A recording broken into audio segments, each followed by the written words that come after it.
As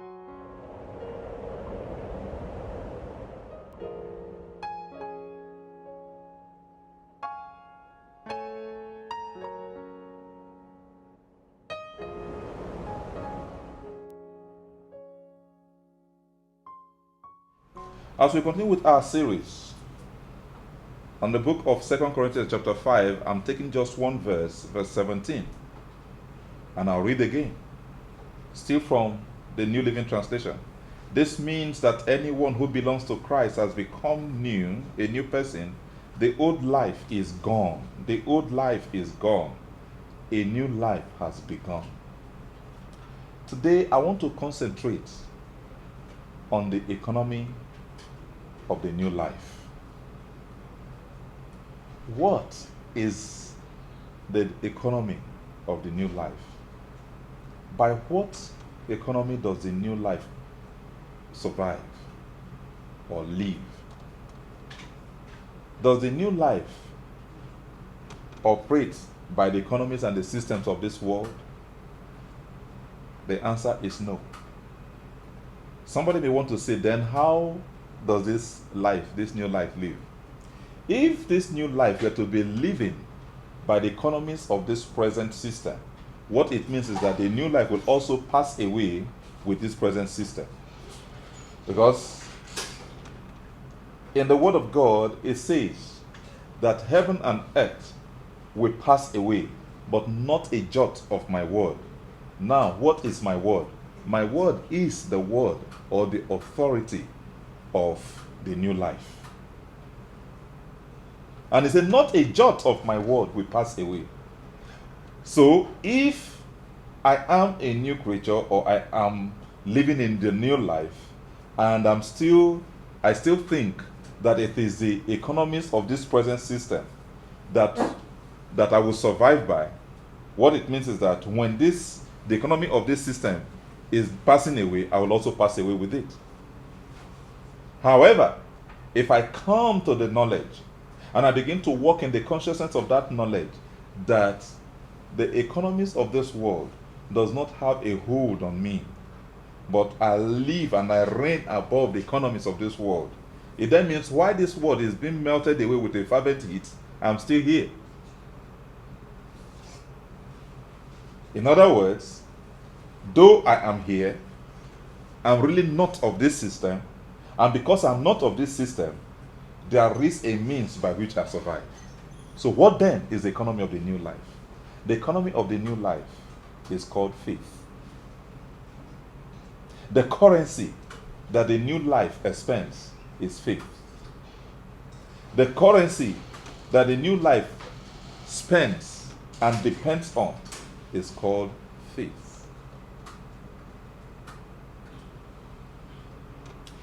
This economy operated in faith is actually a person.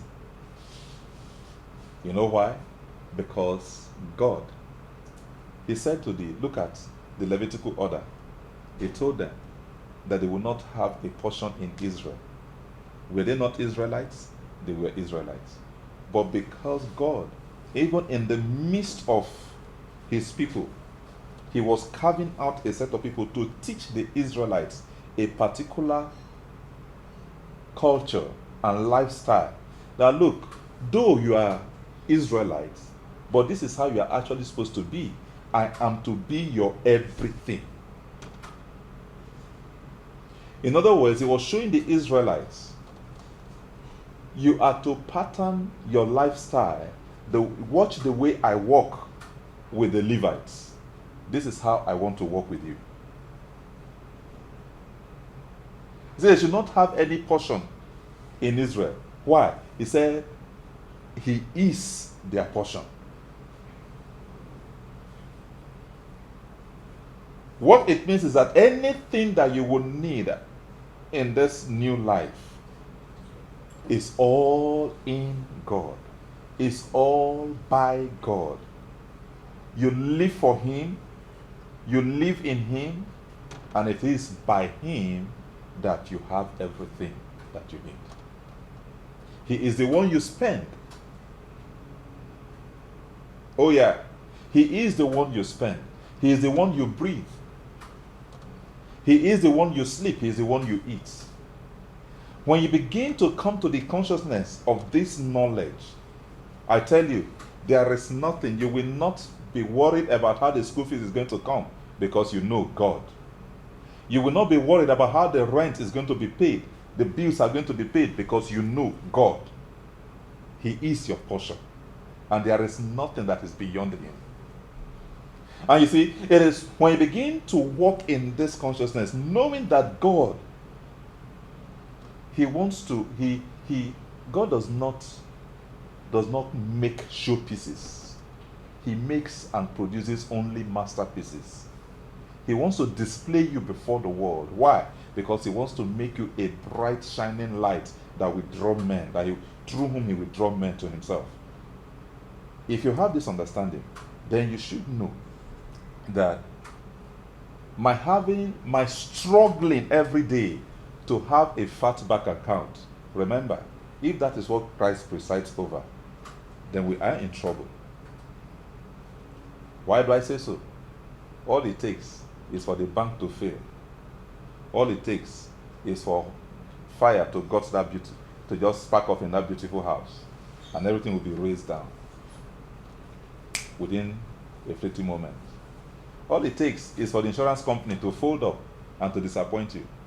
Because the systems of this world, they are bound to fail. They were designed by its very nature. They were designed to fail. However, there is a system, there is an economy that come rain or shine, hail or high waters, it only grows strong. With every wind, with every storm, it gets more strengthened. It's expanding by the day. And that is the economy of the kingdom of heaven.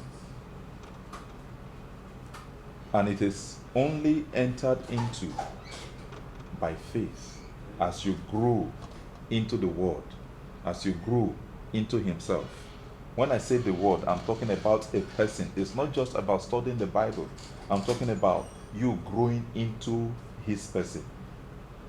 That is what the word of God that you read is actually supposed to bring you into the person of that word.